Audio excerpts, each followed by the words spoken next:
शुक्लां ब्रह्मविचारसारपरमामाद्यां जगद्व्यापिनीं वीणापुस्तकधारिणीमभयदां जाड्यान्धकारापहां हस्ते स्फाटिकमालिकां विदधतीं पद्मासने संस्थितां वन्दे तां परमेश्वरीं भगवतीं बुद्धिप्रदां शारदां। श्री महागणाधिपतये नमः। श्री महासरस्वत्यै नमः। శ్రీ గురుభ్యో నమః. శని గోచారము అంటే శని సంచరిస్తున్నటువంటి సమయం లోపల జాతకునికి అంటే 12 రాశులలో జన్మించినటువంటి వాళ్లకు ఎలాంటి ఫలితాన్ని ఇస్తాడు అనేటువంటి విషయాన్ని మనం చూసినట్టయితే, శని ఒక రాశిలో సంచరించడానికి దాదాపుగా 2.5 సంవత్సరాలు పడుతుంది. అంటే అత్యంత సమయము తీసుకునేటువంటి గ్రహము శనీశ్వరుడే. కనుకనే ఆ శని యొక్క వెలాసిటీ చాలా తక్కువ ఉంటుంది. అంటే రాశి లోపల ఎక్కువ రోజులు ఉండడానికి అవకాశం ఉంది. కనుక శని యొక్క ప్రభావము మానవుని పైన అత్యంత ప్రధానంగా అంటే ఎక్కువ మోతాదులో ఆ శని యొక్క ప్రభావం ఉండేటువంటి అవకాశం బాగా ఉంటుంది అని మన శాస్త్రం చెప్తూ ఉంది. అయితే ఈ శని 2.5 సంవత్సరాలు ఒక రాశిలో ఉన్నప్పుడు వివిధ నక్షత్రాల లోపల కూడాను మారుతూ ఉంటాడు. మీనరాశిలో ప్రస్తుతం సంచరిస్తున్నాడు శనీశ్వరుడు. అంటే పూర్వభాద్ర నక్షత్రం 4వ పాదంతో ప్రారంభమయ్యి రేవతి నక్షత్రం 4వ పాదంతో ఎండ్ అవుతుంది ఈ మీనరాశి. అంటే మొత్తం కలిపినట్టయితే 9 పాదాలలో ఈ శనీశ్వరుడు సంచరిస్తాడు మీనరాశిలో. అయితే ఈ మీనరాశిలో సంచరిస్తూ ఉన్నప్పుడు మొత్తం మీనరాశిలో ఒకే రకమైనటువంటి ప్రభావాన్ని ఇస్తాడా అందరికీ అనంటే ఇవ్వడు. వాళ్ళ జాతకాలను బట్టి ప్రభావం ఉంటుంది. వాళ్ళు పుట్టినప్పుడు శనీశ్వరుడు ఉన్నటువంటి స్థితికి అనుకూలంగా ప్రభావం ఉంటుంది.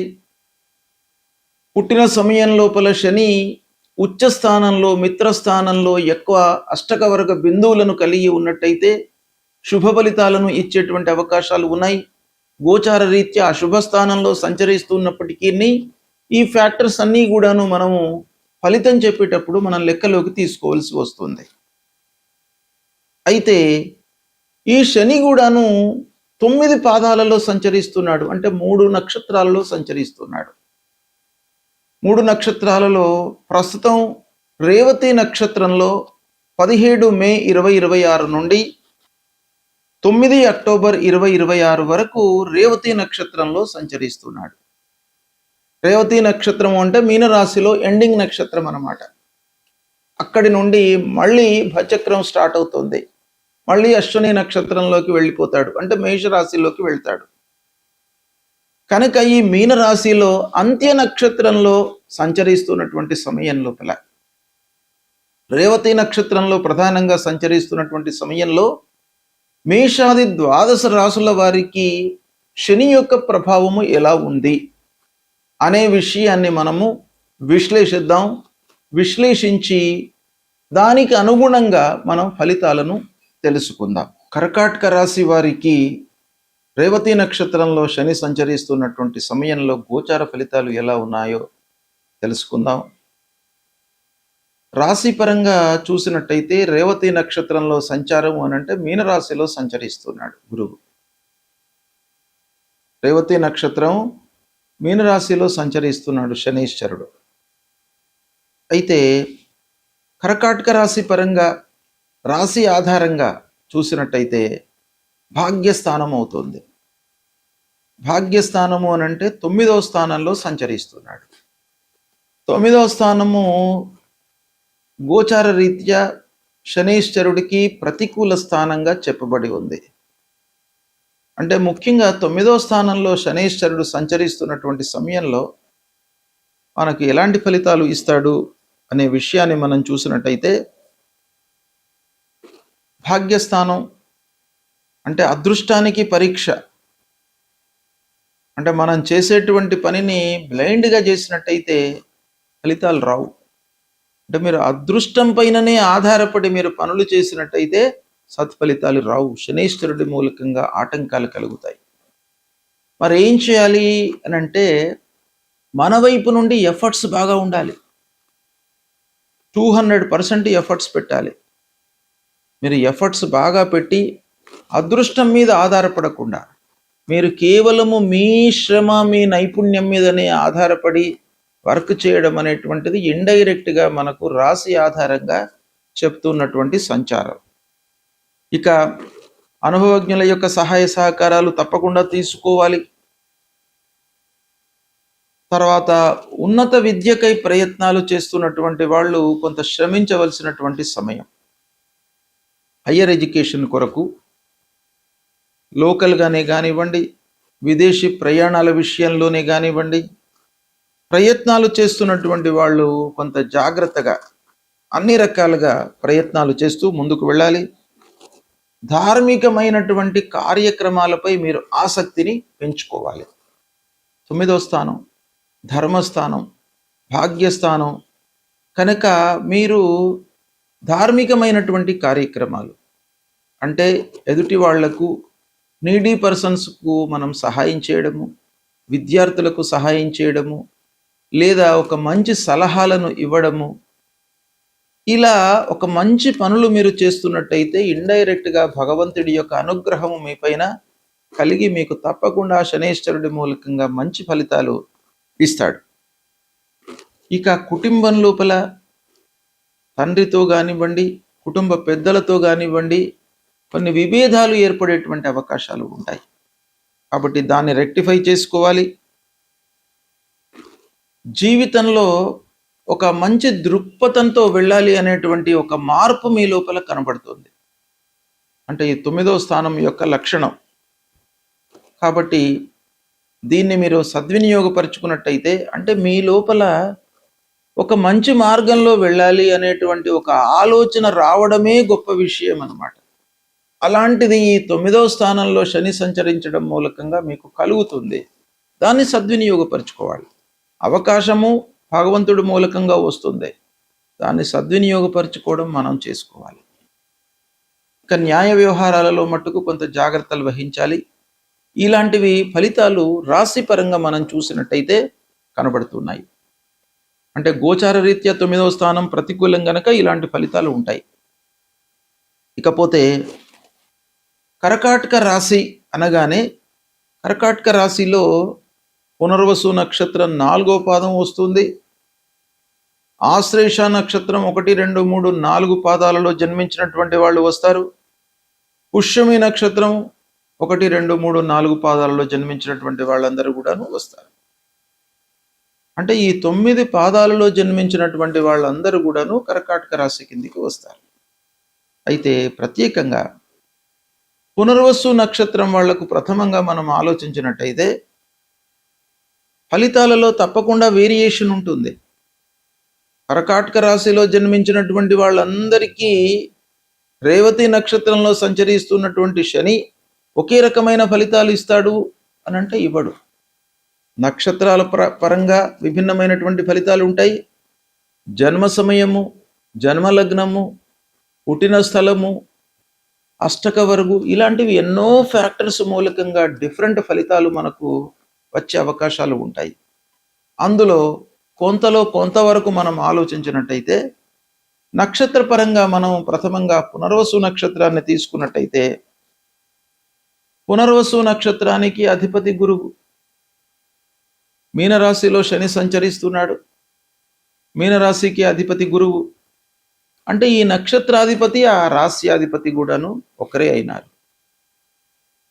కానీ రేవతి నక్షత్రానికి బుధుడు అధిపతి, ఇక్కడ ఈ నక్షత్రానికి గురువు అధిపతి. నక్షత్ర పరంగా ఆలోచించినట్టయితే కొంత ఆటంకాలు కలిగేటువంటి అవకాశాలు ఉన్నాయి. మరి ఎలాంటి ఫలితాలు ఉంటాయి అని అంటే అదృష్టం మనకు ఆలస్యంగా ఫలితాన్ని ఇస్తుంది. మనము కంటిన్యూస్గా శ్రమించడం మూలకంగా ఒక స్టేజ్ లోపల మనకు కలిసి వచ్చే అవకాశాలు ఉన్నాయి. అంటే ఆలస్యంగా మనకు విజయం అనేటువంటిది మనను వరిస్తుంది. ఇక తీర్థయాత్రలు, విహారయాత్రలు ఇలాంటి వాటిపైన మీరు మనసు నిలుపుతారు. ధార్మిక చింతన మీ లోపల బాగా పెరుగుతుంది. తండ్రి యొక్క సహాయము ఉంటుంది. అయితే కొన్ని చిన్న చిన్న విభేదాలు కూడాను ఒక పక్కన ఉంటాయి. వాళ్ళ యొక్క సూచనలను, సలహాలను మీరు పాటించడం చాలా అవసరము. ఉన్నత విద్య లోపల కూడాను కొంత పురోగతి ఉన్నప్పటికీ డబ్బు విషయం లోపల మీరు జాగ్రత్త పడాలి. అంటే విదేశీ వ్యవహారాల లోపల కొంత దుబారా ఖర్చు అయ్యేటువంటి అవకాశం కనబడుతుంది. విదేశీ ప్రయాణాలకు అవకాశాలు కనబడుతున్నాయి. ఇకపోతే దీర్ఘ ప్రయాణాల మూలకంగా కొంత ఖర్చులు పెరుగుతాయి. కుటుంబం లోపల గౌరవ మర్యాదలు పెరుగుతాయి. మానసికంగా ఒక స్థిరత్వం మీ లోపల కలుగుతుంది. ఏంటంటే నక్షత్రాధిపతి, రాశ్యాధిపతి ఒకరే అయినారు కాబట్టి కొంత మనకు కలిసి వచ్చే అంశం ఇదే. ఇక గోచార రీత్యా ప్రతికూలంగానే ఉన్నాడు. రాశి పరంగా, నక్షత్ర పరంగా కూడాను ప్రతికూలంగానే ఉన్నాడు. కొన్ని ఫ్యాక్టర్స్ మనకు ప్రతికూలంగా ఉన్నప్పటికీ కొన్ని ఫ్యాక్టర్స్ మూలకంగా మనకు కొంత ఫలితం అనుకూలంగా ఉంది కాబట్టి దాన్ని మనం సద్వినియోగపరుచుకున్నట్టయితే కొన్ని రంగాలలో, కొన్ని విషయాలలో మనకు మంచి ఫలితాలు కలుగుతాయి. ఉద్యోగంలో మీకు మీ నైపుణ్యతకు పరీక్ష సమయం. పునర్వసు నక్షత్రం వాళ్ళు అంటే మీ లోపల అంతర్లీనంగా ఉన్నటువంటి ఏదైతే స్కిల్ ఉందో దాన్ని మీరు పరిపూర్ణంగా ఉపయోగించినట్టయితే మంచి ఫలితాలను పొందుతారు. చిన్ననాటి గురువులను కలుసుకునేటువంటి అవకాశాలు ఉన్నాయి. మీకు చిన్నప్పుడు విద్యా బోధన చేసినటువంటి గురువులు వాళ్ళు కలుసుకోవడము, వాళ్ళతో మీరు కొంత కాలాన్ని, సమయాన్ని వెచ్చించడము, గడపడము, ఈ సమయంలో మీరు చేసేటువంటి అవకాశాలు ఉన్నాయి. సహనంతో మీరు చాలా విషయాలలో విజయాన్ని పొందుతారు. ఇక కోర్టు విషయాలలో నెమ్మదిగా ఫలితాలు కనబడుతున్నాయి. విద్యార్థులు మట్టుకు శ్రమించవలసినటువంటి అవసరం బాగా ఉంది. క్రమశిక్షణతో మీరు ఉన్నట్టయితే, అంటే ఒక ప్రోగ్రాం వేసుకుని మీరు పనులు చేసినట్టయితే సత్ఫలితాలను పొందే అవకాశం కనబడుతుంది. ఇలా పునర్వసు నక్షత్రం వాళ్లకు ఇలాంటి ఫలితాలు ఉన్నాయి. ఇక పుష్యమి నక్షత్రం వాళ్ళు ఎలా ఉంటారు?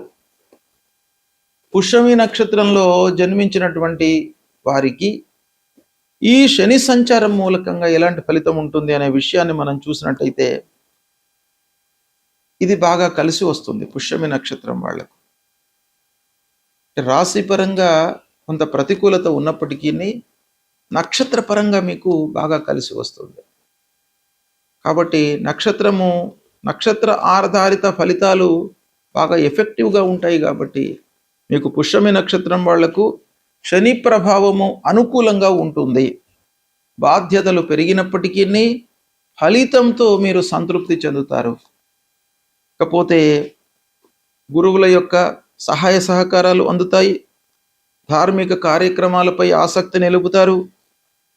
ఉద్యోగంలో ఉన్నటువంటి వాళ్లకు అనుకూల వాతావరణం ఉంటుంది. ఆఫీసు లోపల దీర్ఘ ప్రయాణాలు మీకు కలిసి వస్తాయి. న్యాయ విషయాల్లో మీకు అనుకూలత చేకూరుతుంది. సేవాభావం మీ లోపల పెరుగుతుంది. పెద్దల యొక్క ఆశీస్సులు, సమాజంలో గౌరవ ప్రతిష్టలు మీకు లభిస్తాయి. శ్రమతో మీరు పనులు చేయడం మూలకంగా సత్ఫలితాలను పొందేటువంటి అవకాశం బాగా కనబడుతుంది. చదువుకునేటువంటి విద్యార్థులకు కొంత ప్రెషర్ ఉంటుంది. అయినప్పటికీ ఫలితం మీకు అనుకూలంగా గోచరిస్తుంది. పూర్వము చేసినటువంటి పనుల మూలకంగా మీకు మంచి ఫలితాలు ఈ సమయం లోపల అందుతాయి. ప్రభుత్వ పనుల లోపల మట్టుకు ఆలస్యం గోచరిస్తుంది. ఆరోగ్యంపై మీ శ్రద్ధ అవసరము. శాంత స్వభావంతో మీరు ఉండడం మూలకంగా మీకు సత్ఫలితాలు కలుగుతాయి.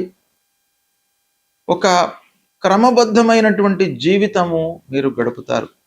సంతృప్తిగా ఉంటారు. ప్రశాంతమైనటువంటి వాతావరణం ఉంటుంది. ఈ సమయం లోపల పుష్యమి నక్షత్ర జాతకులకు బాగా అనుకూలిస్తుంది.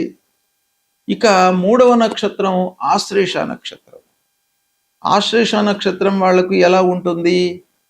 రాశిపరంగా భాగ్యస్థానం ప్రతికూలం, నక్షత్రపరంగా ప్రతికూలం.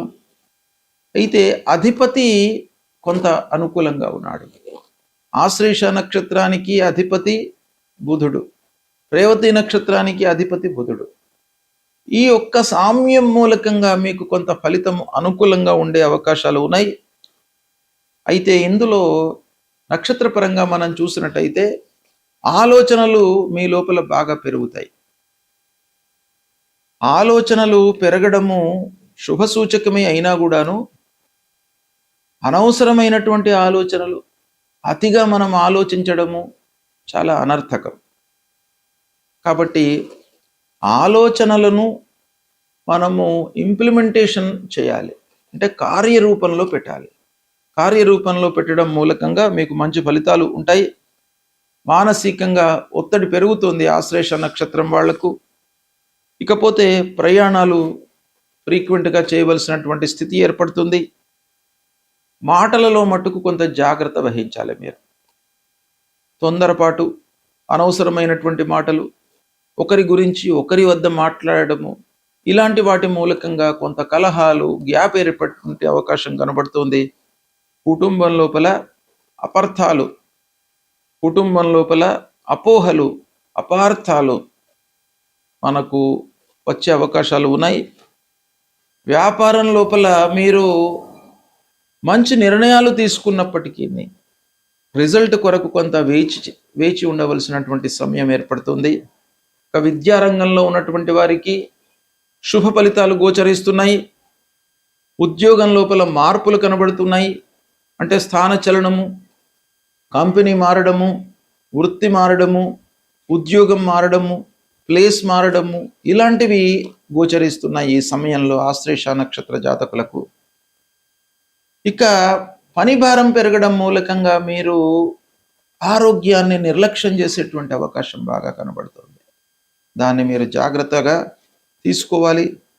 సమయాన్ని మనము ఆరోగ్యం కొరకై వెచ్చించాలి. ఆరోగ్యము నిలకడగా ఉండడానికై మీరు ఆహార నియమాలను పాటించడము, ధ్యానం చేయడము, తర్వాత సరి అయినటువంటి సమయంలో నిద్రపోవడము, ఇలాంటివన్నీ కూడాను తప్పకుండా చేయాలి. ఆశ్లేష నక్షత్రం వాళ్ళు రాశిపరంగా నక్షత్రం ప్రకారంగా శని యొక్క ప్రభావం బాగా ఉంది కాబట్టి కొంత మనసు పైన, శరీరం పైన ఎఫెక్ట్ ఎక్కువగా ఉంటుంది. వీటన్నిటిని దృష్టిలో పెట్టుకోండి. ఇక వ్యాపారస్తులు ఒప్పందాలు చేసుకునేటప్పుడు కొంత జాగ్రత్త వహించండి. మోసాలకు అవకాశం ఉంది. ఆశ్లేష నక్షత్రం వాళ్ళు ఒప్పందాలు చేసుకునేటప్పుడు, ముఖ్యంగా వ్యాపార ఒప్పందాలు, డిస్ట్రిబ్యూటర్స్ కానివ్వండి, క్రయ విక్రయాలు చేస్తున్నటువంటి సమయంలో కానివ్వండి, ఆర్థిక ఒప్పందాల విషయంలో కానివ్వండి, జాగ్రత్త వహించండి. భూముల విషయంలో కలహాలు ముందుకు వస్తాయి. దాన్ని పరిష్కరించుకోవడానికై మీరు అన్ని విధాలుగా ప్రయత్నాలు చేయండి. ఆత్మ పరిశీలనతో ముందుకు వెళ్ళండి. అంటే ప్రతిరోజు కూడాను మనం చేస్తున్నటువంటి కార్యక్రమాన్ని ఎండింగ్ లోపల ఒక్కసారి రివ్యూ చేసుకోవాలి. ఆశ్లేష నక్షత్రం వాళ్ళు అంటే ఏంటి, మార్నింగ్ నుండి ఈవినింగ్ వరకు మనం ఈరోజు ఏం చేశాము, దీన్ని ఆత్మ పరిశీలన, ఆత్మావలోకనము అని అంటారు. ఇది తప్పకుండా ఆశ్లేష నక్షత్రం వాళ్ళు చేసుకోవాలి ఈ సమయం లోపల. తద్వారా ఏమవుతుంది, కొన్ని ఇబ్బందులు, కొన్ని నష్టాలు, కష్టాలను మనం అవాయిడ్ చేసుకోవడానికి అవకాశాలు ఉంటాయి. ఇక కుటుంబం లోపల మటుకు బాధ్యతలు పెరుగుతాయి ఈ సమయం లోపల. దాన్ని మీరు జాగ్రత్తగా రెక్టిఫై చేసుకోండి. ఇకపోతే క్రమశిక్షణను మీరు పెంచుకున్నట్టయితే మీకు అన్ని రకాలుగా కలిసి వస్తుంది. మానసికంగా మీరు ఒక సంపూర్ణ అవగాహనతో ఉంటారు. కాబట్టి ఈ విషయాలను మీరు అమలు చేసినట్టయితే సత్ఫలితాలను పొందేటువంటి అవకాశం ఉంది. రేవతి నక్షత్రంలో శనేశ్వరుడు సంచరిస్తున్నటువంటి సమయంలో ద్వాదశ రాశులలో జన్మించినటువంటి వారికి ప్రధానంగా రాశిపరంగా, నక్షత్రం ప్రకారంగా విభిన్నమైనటువంటి ఫలితాలు ఉంటాయి. శనేశ్వరుడు ముఖ్యంగా 3, 6, 11 స్థానాలలో సంచరిస్తున్నటువంటి సమయంలో రాశి పరంగా ఆలోచించినట్టయితే మంచి ఫలితాలను ఇస్తాడు. అంటే శుభ ఫలితాలను ఇస్తాడు.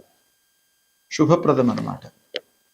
ఇక 4 అర్ధాష్టమ స్థానం, 8 అష్టమ స్థానం, 12 ద్వాదశ స్థానం, 1 జన్మస్థానం, 2 ద్వితీయ స్థానం. ఈ స్థానాలలో సంచరిస్తున్నప్పుడు అంటే 12, 1, 2 ఈ స్థానాలు ఏలినాటి శని ప్రభావం కిందికి వస్తాయి. 4, 8 స్థానాలు అర్ధాష్టమ స్థానం, అష్టమ స్థానం, ఇవి దుస్థానాలు. ఈ స్థానాల్లో సంచరిస్తున్నప్పుడు మనకు దుష్ప్రభావం ఎక్కువ ఉంటుంది. అంటే కఠినమైనటువంటి పరీక్షలకు మనం నిలబడవలసి వస్తుంది. ఇక సప్తమ స్థానము, దశమ స్థానము కొంత బాధ్యతలను మనకు కలగజేస్తాయి. అంటే ఈ స్థానాలు న్యూట్రల్ స్థానాలు అన్నమాట. అంటే గోచార రీత్యా ప్రతికూలమే అయినా కూడాను మనము కొంత కష్టపడి ఆలోచించి నిర్ణయాలు తీసుకున్నట్టయితే ఫలితాలను మనము మన వైపుకు మోల్డ్ చేసుకోవడానికి అవకాశాలను కలిగించేటువంటి స్థానాలు అన్నమాట. ఈ విధంగా ఈ స్థానాలలో సంచరిస్తున్నప్పుడు మనం ఏం చేయాలి?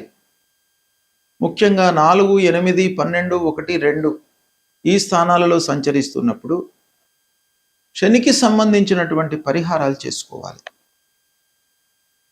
శని ముఖ్యంగా మనకు వేటిపైన ప్రభావం చూపిస్తాడు అనే విషయాన్ని కూడాను మనం దృష్టిలో పెట్టుకోవాలి. ఏంటంటే మానవుని యొక్క కర్తవ్యము 2. 1 భగవంతుణ్ణి మనం కొలవడము, కష్టాల నుంచి గట్టెక్కించడానికి భగవంతుణ్ణి కీర్తించడము, భగవంతుడికి సంబంధించినటువంటి స్తోత్రాలను పారాయణం చేయడము, ఇది ఒక రకమైనటువంటి పరిహారం. 2వది శని యొక్క కారకత్వము, శని యొక్క ప్రభావము ఏ కార్నర్ పైన ఉంటుంది అనే విషయాన్ని మనము తెలుసుకొని పసిగట్టి వాటిపైన మనం ఎక్కువ ఫోకస్ పెట్టాలి. అంటే ఆ కార్నర్స్లో మనకు నష్టం జరగకుండా మనము ఎక్కువ ఫలితాలను, ఎక్కువ ప్రభావాన్ని మన వైపు నుంచి మనము ఎక్కువ నైపుణ్యాన్ని మనం చూపించాలి. అంటే ఎఫర్ట్స్ పెట్టాలి. ఏంటంటే శని ముఖ్యంగా శని స్వభావము పనులను ఆలస్యంగా పూర్తి చేయిస్తాడు. పనుల లోపల ఆటంకాలను కలిగిస్తాడు. మన లోపల ఒక క్రమశిక్షణను తీసుకువస్తాడు. ఇది కొంత పాజిటివ్ పాయింట్. అంటే కష్టాలకు గురి చేస్తాడు, కానీ ఆ కష్టాల నుంచి మనిషి ఒక క్రమశిక్షణను నేర్చుకుంటాడు. అంటే అస్తవ్యస్తంగా ఉన్నటువంటి జీవన విధానము ఒక క్రమశిక్షణలోకి తీసుకురావడానికి శనీశ్వరుడు బాగా ఉపయోగపడతాడు.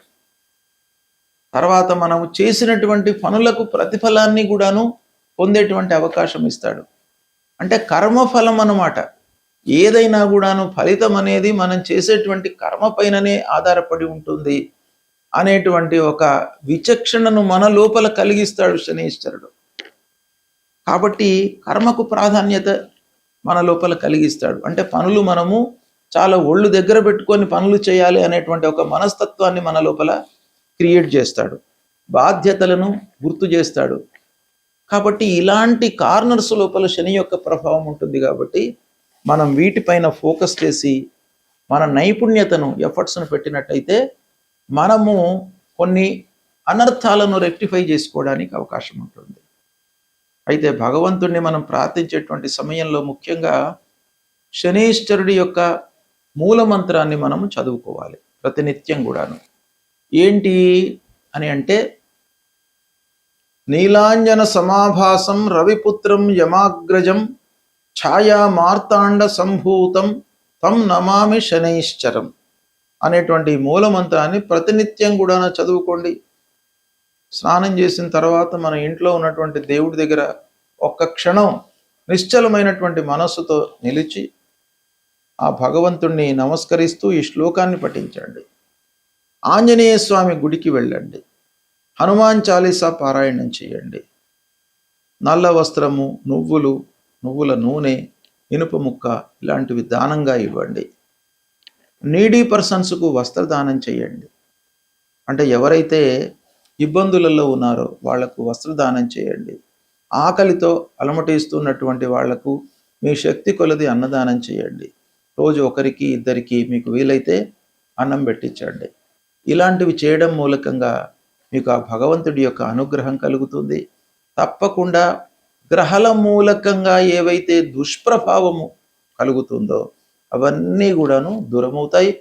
భగవంతుడి యొక్క అనుగ్రహం లభిస్తుంది. శుభం.